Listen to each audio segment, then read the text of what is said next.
About 18 hours into my labour, the second doctor came on shift. The first thing she said when she walked in was, "Why is this woman still in labour?" And she said, "You need to give her syntocinon." I spoke up and said, "No, I don't want that, don't give me that hormone."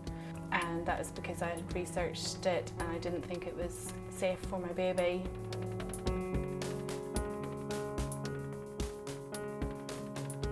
She looked again at the midwife and said, "Give it to her." I then pleaded with the midwife and said, "Please don't give me that, I don't want that." 3 more times the doctor came in and said, "Why has she not got syntocinon yet? Give her syntocinon." Until eventually I basically just gave up the fight.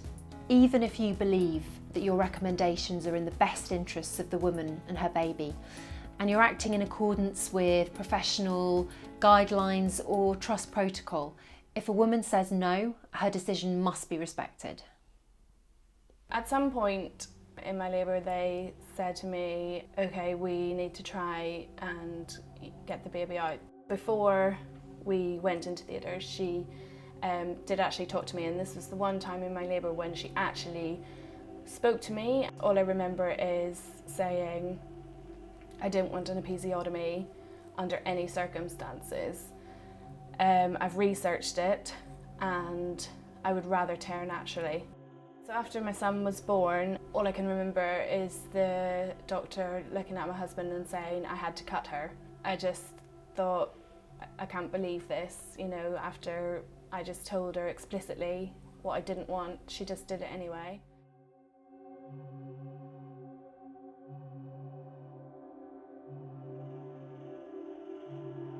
I feel like I've lost a part of myself almost that I can never get back. There's a lot of scarring and it is painful.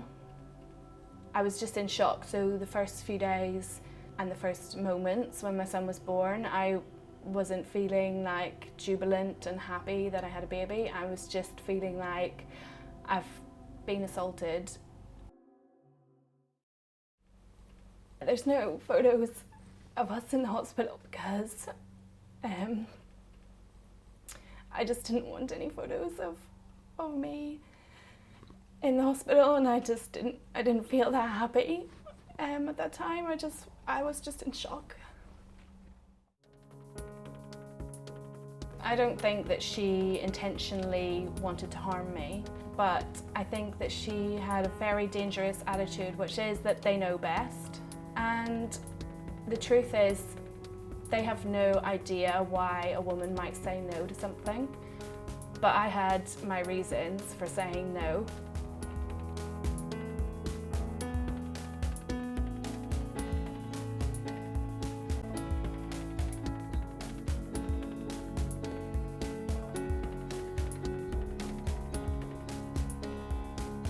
The Montgomery and Lanarkshire case is a case decided by the UK Supreme Court. A woman, Mrs. Montgomery, had type 1 diabetes and she was concerned about giving birth vaginally. Her obstetrician reassured her and didn't offer her a caesarean section. When the baby was born, he suffered from shoulder dystocia and ended up with cerebral palsy. Her obstetrician didn't inform her of the 9 to 10% risk of shoulder dystocia and didn't offer her the alternative way of giving birth by caesarean section. Mrs. Montgomery won her case, and the Supreme Court held that the obstetrician should have told her about any material risk during birth and had failed when she hadn't done so.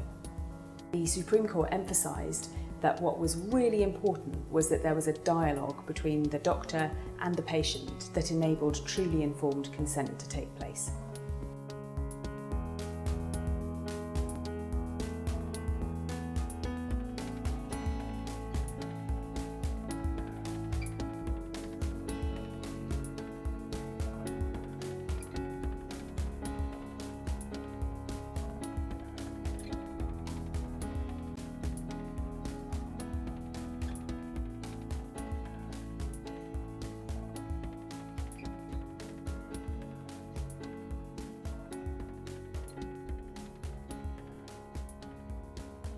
Any intervention in childbirth is an intervention, and if a clinician is offering an intervention, they can't perform it without the woman's explicit consent. and that consent really has to be informed consent.